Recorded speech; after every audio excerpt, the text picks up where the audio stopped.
Irmãos e irmãs, graça e paz. Hoje quero conversar com você sobre o texto que se encontra na carta do apóstolo Paulo aos Filipenses, no capítulo de número 4, versos de 10 a 20. A palavra de Deus, o texto sagrado, nos diz assim: Alegrei-me sobremaneira no Senhor, porque agora, uma vez mais, renovaste a meu favor o vosso cuidado, o qual também já tinhais antes, mas vos faltava oportunidade.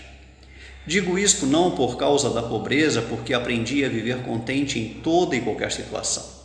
Tanto sei estar humilhado, como também a ser honrado. De tudo e em todas as circunstâncias já tenho experiência, tanto de fartura como de fome. Assim de abundância como de escassez, tudo posso naquele que me fortalece. Todavia, fizeste bem, associando-vos na minha tribulação. E sabeis também vós, ó Filipenses, que no início do Evangelho, quando parti da Macedônia, nenhuma igreja se associou comigo no tocante a dar e receber, senão unicamente vós outros. Porque até para Tessalônica mandaste não somente uma vez, mas duas, o bastante para as minhas necessidades. Não que eu procure o donativo, mas o que realmente me interessa é o fruto que aumente o vosso crédito. Recebi tudo e tenho abundância.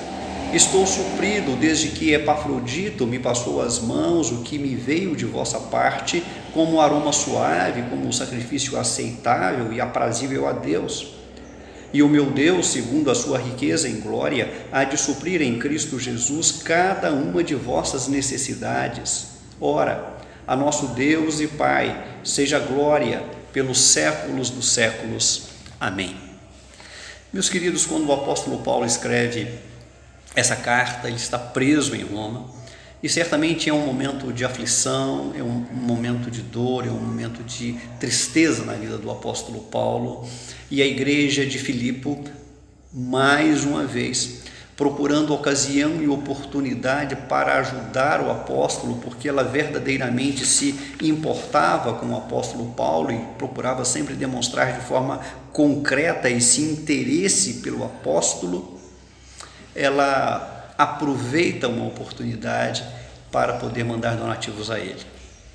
Mas eu quero conversar com você não sobre essa ação tão nobre, tão bonita, tão bela da igreja de Filipe, mas eu quero conversar com você sobre as reações do apóstolo Paulo frente às coisas que lhe vinham acontecendo, seja a prisão, seja os donativos que chegam da igreja para ele. Porque nós aprendemos um princípio espiritual nas reações do apóstolo Paulo. E esse princípio espiritual é que em todas as situações, o verdadeiro cristão tem reações que honram a Deus e que honram a Cristo. Esse princípio espiritual que nós aprendemos nas reações do apóstolo Paulo e na vida do apóstolo Paulo, nesse momento que o texto narra, se firmam em três verdades encontradas no texto. A primeira dessas verdades é que a grande razão da alegria do crente está na pessoa do Cristo. O que nós aprendemos com isto? Que a satisfação de nossas necessidades materiais e físicas, elas não devem construir a base, ou a razão, ou a medida de nossa alegria. O apóstolo Paulo, de uma maneira muito inteligente, ele observava cada uma das situações, as boas, as ruins, as que lhe davam alegria, as que lhe causavam aflição, e ele via em cada uma delas um caminho que o levava cada vez mais para perto de Cristo, para perto do amor de Cristo, do poder de Cristo, de tal maneira que ele chega a expressar no verso de número 10 que a sua alegria foi sobremaneira em Cristo, o Senhor. Pouco abaixo, ele também afirma: sei o que significa viver em circunstâncias de apertura e também sei o que significa ter fartura. Em toda e qualquer situação aprendi o segredo, tanto de estar saciado quanto de ter fome, tanto de ter fartura quanto de ter carência. E ele revela o segredo no versículo 13: eu posso todas as coisas naquele que me infunde força, naquele que me fortalece. Esse princípio, essa visão de Paulo que fazia com que ele firmasse sua alegria na pessoa do Cristo, ele já a havia mencionado quando escreveu a sua carta à igreja em Corinto, no capítulo de número 12, na sua segunda carta, quando ele afirma: pelo que sinto prazer nas fraquezas, nas injúrias, nas necessidades, nas perseguições, nas angústias por amor de Cristo, porque quando sou fraco, então sou forte. Mas uma segunda verdade na qual se firma esse princípio espiritual de que em todas as situações o verdadeiro cristão tem reações que honram a Cristo e honram a Deus. Esta segunda verdade é que o verdadeiro cristão é agradecido pelo apoio que recebe.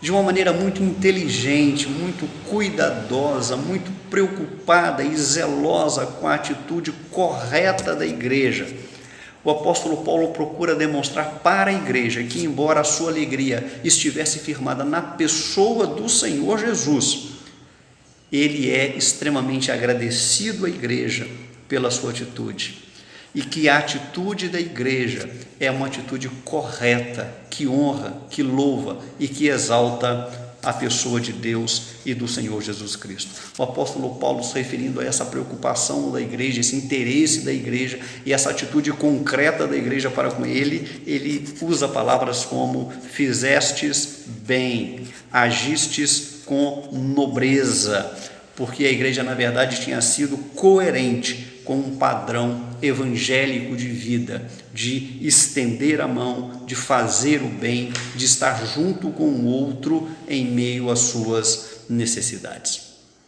Há também todo um princípio bíblico sobre isto. E nós aprendemos na palavra de Deus que um donativo dado de modo correto sempre enriquece o doador.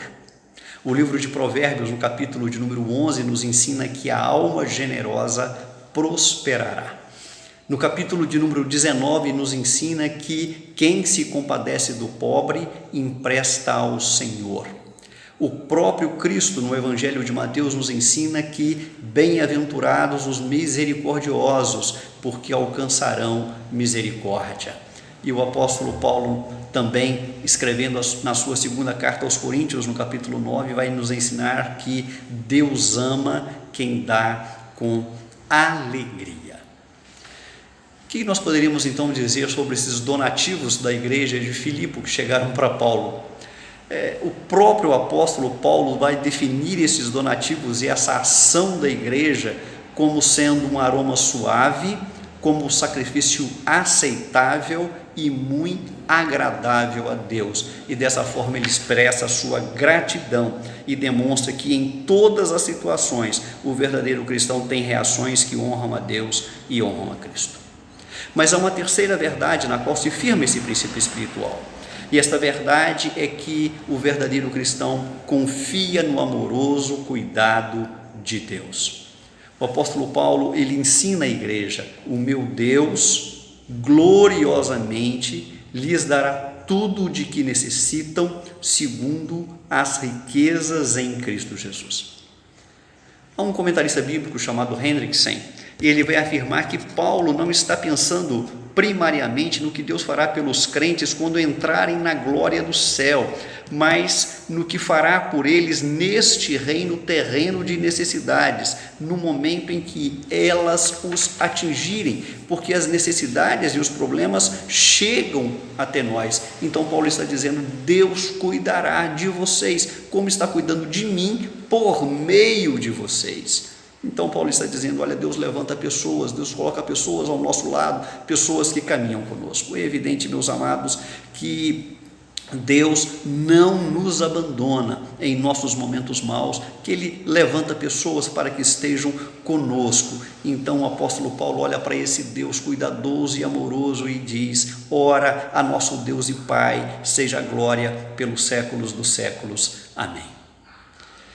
Aprendemos nesse texto, meus queridos, que em todas as situações o verdadeiro cristão tem reações que honram, que exaltam e que glorificam a Deus. Que esta seja a nossa verdade, Que essa seja a nossa experiência e que assim Deus o abençoe. Quero orar por você. Santo Deus, abençoa cada irmão, cada irmã, cada amigo que ouve essa reflexão.